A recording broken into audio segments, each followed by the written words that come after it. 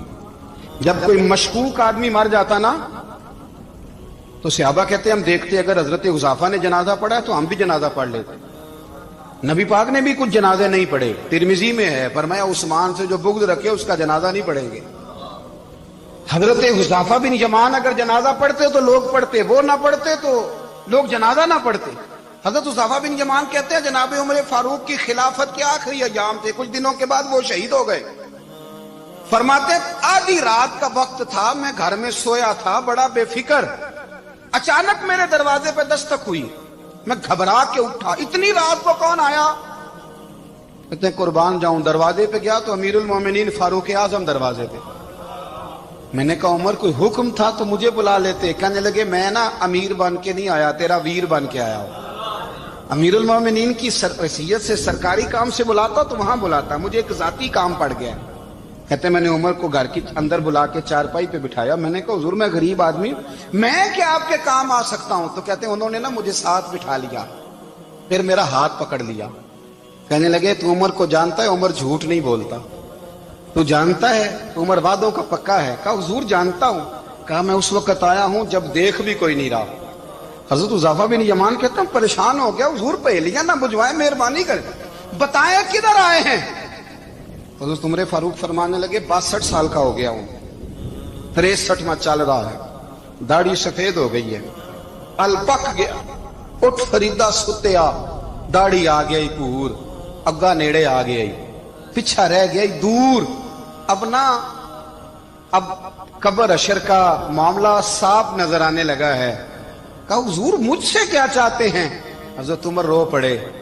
کہنے لگے آج میں عشاء کے بعد نکلا ہوں تو نبی پاک کے صحابہ مجھے نیک کہہ رہے تھے، پھر میں نے بچوں کی ماں سے اور بچوں سے بھی پوچھا ہے، وہ بھی مجھ سے راضی ہیں. پر حذیفہ تیرے ساتھ نبی پاک راز کی باتیں کرتے تھے، سچ بتا کہیں عمر کا نام منافقوں میں شامل تو نہیں؟ سچ بتا ان منافقین میں تو شامل نہیں، کہیں اوپر سے تو نہیں سارا کچھ؟ حضرت حذیفہ بن یمان کہتے ہیں میں باپ کے مرنے پہ اتنا نہیں رویا جتنا عمر کے سوال پہ رویا. میں قدموں میں بیٹھ گیا. میں نے کہا نہیں عمر یہ تو میں نے نہیں سنا، لیکن یہ میں نے نبی پاک سے ضرور سنا ہے کہ میرے بعد اگر کوئی نبی ہوتا تو عمر ابن خطاب ہوتا. یہ میں نے اپنے کانوں سے سنا ہے کہ عمر جس گلی سے گزرے شیطان رستہ بدل جاتا ہے. یہ میں نے اپنے کانوں سے سنا ہے کہ 950 سال حضرت جبریل جناب عمر کی شان بیان کریں تو پھر بھی بیان نہیں ہو سکتا. یہ میں نے ضرور سنا. دوستو ساری زندگی حضرت عمر نے اگر دوسروں کا محاسبہ کیا تو اپنا اور اپنے بچوں کا بھی کڑا خیال رکھا، اپنی ذات پر بڑی توجہ دی. جو لوگ اپنا بھول جاتے ہیں نا، ہمیں اپنی صحت کا بڑا خیال ہے لیکن اپنی روحانی زندگی کا کوئی خیال نہیں ہے، قلبی زندگی کا کوئی تصور نہیں. آپ یقین کریں موٹا آدمی کمزور ہونے کے لیے جدوجہد کر رہا ہے، کمزور طاقتور ہونے کے لیے، لیکن جس کو کتنے دن بیت گئے اللہ رسول کی یاد میں رویا ہی نہیں، کتنے دن بیت گئے نہ سننے کو دل ہی نہیں چاہا، جسے مہینوں بیت گئے اور قرآن پاک کی طرف نظر ہی نہیں گئی، وہ فکر مند ہی نہیں. زندگی زندہ دلی کا نام ہے، مردہ دل کیا خاک جیا کرتے ہیں.